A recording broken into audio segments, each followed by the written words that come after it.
The double-barrel debut of Barbie and Oppenheimer has brought back movies and the monoculture, and there's nothing Hollywood loves more than a sequel. Until last weekend, the majority of this year's headlines regarding the box office had been dominated by negative or mediocre news. While ticket sales showed an improvement compared to 2022, the increase wasn't substantial enough to instill confidence in a full recovery to pre-pandemic levels of moviegoing. As the summer blockbuster season commenced, 2023's highly anticipated films struggled to match the pace set by their predecessors. Notable movies like Fast X, The Flash, Transformers, Rise of the Beasts, Elemental, and Indiana Jones and the Dial of Destiny all failed to replicate the success of their earlier installments. Even the star power of Tom Cruise couldn't single-handedly rescue the cinema industry like he did with Top Gun in the past. The only apparent escape from the summer of flops seemed to be the production of an animated masterpiece like Across the Spider-Verse or courting attention from QAnon conspiracists, as seen with Sound of Freedom. Then came Barbenheimer. For a few days, Barbie and Oppenheimer's highly anticipated releases managed to revive the movie industry and bring back a sense of shared cultural excitement. Both blockbuster films significantly surpassed their box office projections, proving to be major hits. During the fourth-largest North American movie weekend ever, unadjusted for inflation, Barbie raked in an impressive $162 million, outpacing Oppenheimer's $82.4 million earnings. It's worth noting that Oppenheimer had a smaller budget than Barbie, fewer screens to play on, an R rating, and a considerably longer running time. Both films exceeded all estimates, as forecasts for Barbie ranged from $90 million to $125 million, and Oppenheimer's estimates varied between $40 million to $50 million. Together, these movies nearly matched their projected global earnings with their domestic box office haul, amassing a combined worldwide total of $537 million, more than doubling their anticipated earnings. It marked a record-breaking opening in various ways, becoming the first instance of a new movie grossing over $100 million in a three-day weekend, while another new film crossed the $50 million mark. This extraordinary weekend led to a resurgence of optimistic headlines about the cinema industry's revival. It also gave rise to attempts to unravel the secret behind the duo's drawing power. Some speculate that the success of recent films by Greta Gerwig and Christopher Nolan implies that audiences are sick of trekking to the theater for those tired sequels, but they'll show up for fresh characters and original storylines, as NPR suggested.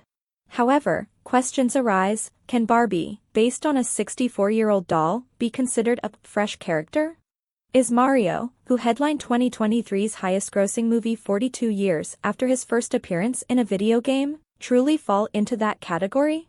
Moreover, what explains the audience's enthusiasm for sequels this year, not only for Across the Spider-Verse but also for Creed 3, Scream 6, and John Wick, Chapter 4, all of which achieved franchise record figures? Perhaps it's more about the fact that both Barbie and Oppenheimer are simply good films, as evident from their directors' impressive resumes, cinema scores, and 90+% Rotten Tomatoes ratings. Alternatively, it could be attributed to the Barbenheimer phenomenon, wherein each film benefited from the reflected glow of the other. This idea can be unsettling since the circumstances that led to Barbenheimer's success may not be easily replicable, and the industry might wrongly convince itself otherwise. Despite not being sequels, Hollywood often pursues the opportunity to recreate a major hit. In this regard, one might wonder which solution seems more straightforward: crafting unique, captivating stories featuring fresh characters, or simply reshuffling release dates. In late June, just before the SAG-AFTRA strike halted star promotions, Cruise enthusiastically endorsed Barbenheimer by posting pictures of himself holding tickets to both movies in front of their respective posters on Twitter. Following suit, the Barbie movie account shared images of Gerwig and Margot Robbie, the star of Barbie, doing the same. In July, Cillian Murphy, the star of Oppenheimer, also expressed his intention to watch Barbie. This reciprocal show of support among the cast helped generate significant buzz. Ben Carlson, SVP and General Manager of Media and Entertainment at MarketCast, acknowledges that the Barbenheimer phenomenon played a crucial role in driving box office success. Although it's challenging to quantify the exact impact in monetary terms, Carlson notes that the simultaneous release ensured exceptionally high awareness for both films. The movies were already anticipated to be successful, but their mutual support significantly amplified social conversation and anticipation, partly thanks to each other. As an example of this effect, during the week of June 26, Oppenheimer was mentioned over 400,000 times on Twitter, with more than 80% of those mentions also referencing Barbie. Barbie had a larger social media presence, so its percentage of cross-references was lower. As the premieres approached and discussions became more specific to each film, Oppenheimer's percentage of cross-references declined. Nevertheless, the groundwork for a viral event had been effectively laid. These conversations served to raise awareness among non-core audiences, and the release weekend became a highly anticipated theatrical event. The pre-release interest and discussions transformed the release date into a true cultural phenomenon, transcending a mere movie release. The striking combination of pink, Barbie, versus black and white, Oppenheimer, became a meme-worthy topic, providing a compelling reason for people to make plans with friends and partake in the cinematic experience. Ray Subers, SVP of Theatrical Strategy at the National Research Group, shares the same view as Lin and Carlson, asserting that the Barbenheimer phenomenon undoubtedly benefited both Barbie and Oppenheimer, defying conventional box office wisdom in a 1 + 1 = 3 scenario. Some of this advantage arose from double feature sales. AMC reported that over 40,000 members of its loyalty program had purchased advance tickets for the double bill, and the National Association of Theater Owners projected that more than 200,000 moviegoers would attend same-day viewings during the weekend, with millions more seeing the films on different days worldwide. This head-to-head competition generated excitement and a sense of urgency to experience the movies in theaters. Missing out on this event became an undesirable outcome for many.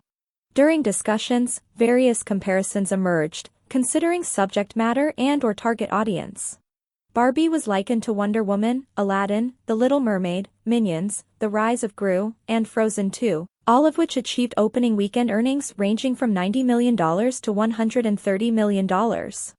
Oppenheimer, on the other hand, drew comparisons to Inception, Dunkirk, and Bohemian Rhapsody, which had opening weekend figures around $50 million to $63 million. These figures aligned relatively closely with pre-release estimates for Barbie and Oppenheimer.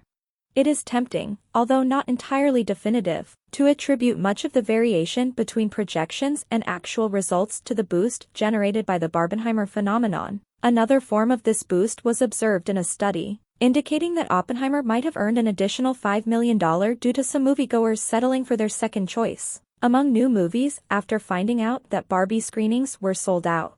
Indeed, there appears to be a significant Barbenheimer halo effect, giving studios a clear incentive to attempt to recreate such success if possible.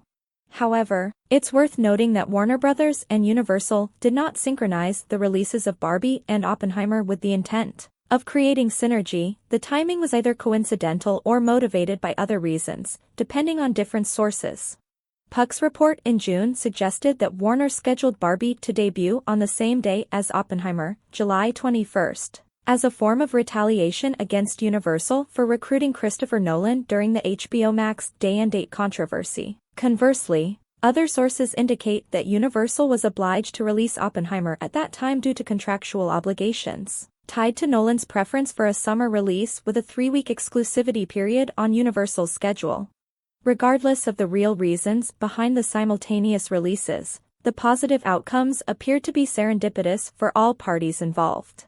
Double features have historical precedent, dating back to earlier eras, particularly during the Great Depression when desperate theater owners introduced them.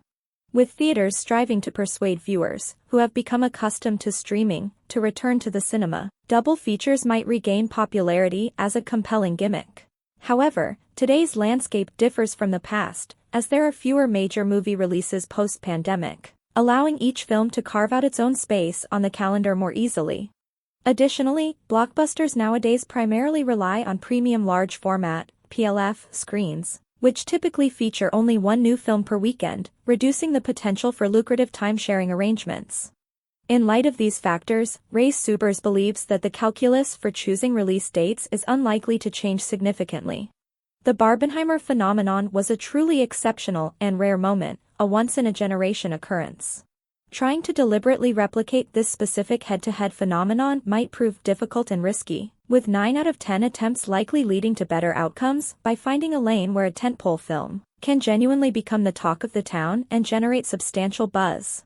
In essence, aiming for a unique and standalone blockbuster release might be a more reliable and prudent strategy in most cases. Bruce Nash, the founder and publisher of The Numbers, a movie industry data provider, believes that the success of Barbenheimer can be attributed to a combination of various factors that coincided perfectly. Moviegoers were seeking something fresh and different after an inundation of superhero movies. Additionally, the desire to return to a sense of normalcy after the pandemic played a role. Social media feeds often filled with trivial content, leading people to embrace and enthusiastically share something fun and frivolous for a change. The unique connection between the two films fostered creativity and engagement among audiences. Moreover, the fact that both Greta Gerwig and Christopher Nolan are highly skilled filmmakers meant that their films could handle some playful teasing, adding to the overall appeal. Ultimately, there might be even more contributing factors that played a part in the Barbenheimer phenomenon. One significant reason for the complementary nature of this counter-programming was the substantial gender gap in the interest in the two films. This situation doesn't occur frequently, but when it does, one film typically appeals more to women, while the other attracts more men. In the case of Barbenheimer, this gender gap was evident at an extreme level.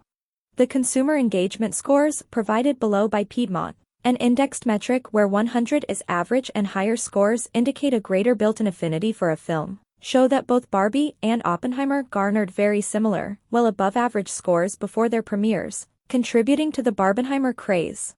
Unlike instances where one film's earnings potential might significantly outstrip the others, both Barbie and Oppenheimer had strong scores across the board.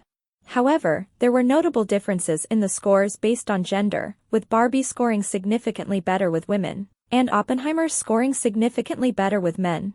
This gender-based appeal further fueled the success of the double feature. Consumer engagement scores for Barbie and Oppenheimer.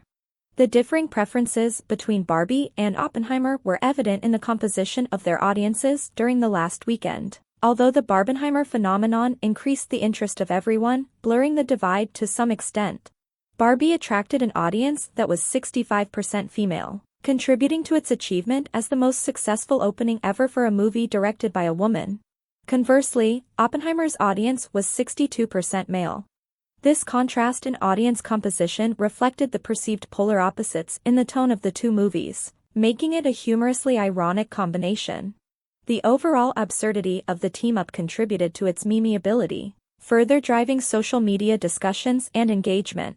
Crucially, the sensation surrounding the studios crossing the streams with Barbenheimer was not a calculated and transparent marketing ploy, but rather a bottom-up, organic initiative. It felt genuine and unforced, which was a crucial aspect of its success. As Lynn aptly puts it, the idea of Barbenheimer felt truly organic. And if studios were to attempt something similar in the future, it might not have the same impact if it appears manufactured and inauthentic. Subers echoes a similar sentiment, highlighting that moviegoers are discerning and can easily recognize when something is artificially created rather than being authentic and grassroots. The next Barbenheimer or Gentle Minions-like phenomenon, if it occurs, will likely be unexpected to some degree and arise genuinely from organic interactions and interest. When all the elements of Barbie's well-executed, high-priced marketing campaign and the Barbenheimer phenomenon are combined, Bruce Nash believes that a similar box office stew is unlikely to happen again for another decade or two. However, he suggests that studios might be less apprehensive about pitting big films against each other if they are complementary, and there might be interest in exploring the concept of jointly marketing films. On the other hand, Lin is doubtful that studios would come together for such collaborative efforts, even for mutual self-preservation. Studios have difficulty cooperating on ventures that do not solely benefit their own interests. The idea of trying to replicate a part 2 of Barbenheimer for another set of movies, like Wonkolian, seems improbable to him, as marketing departments of various studios working together to create such a phenomenon would be quite challenging to imagine. Perhaps it is for the best that Barbenheimer remains a memorable, strange, and serendipitous occurrence, rather than an idea that gets overused by an assembly line of sequels, as seen in franchises like Transformers, Fast and Furious, or Saw. This moment was a unique and semi-pure, in a corporate sense, experience, representing the essence of the social aspect of moviegoing, one that people could share together with family and friends. In the unpredictable movie industry, relying on a formula that worked well once before isn't necessarily a foolproof strategy. While some may attempt to capitalize on Barbie's success by developing numerous toy-based movies, it remains to be seen whether this weekend's unprecedented windfall will lead to disappointing sequels. Nevertheless, Barbenheimer will always hold a special place as a one-of-a-kind alchemy that elevated the weekend to a level beyond the sum of its individual parts.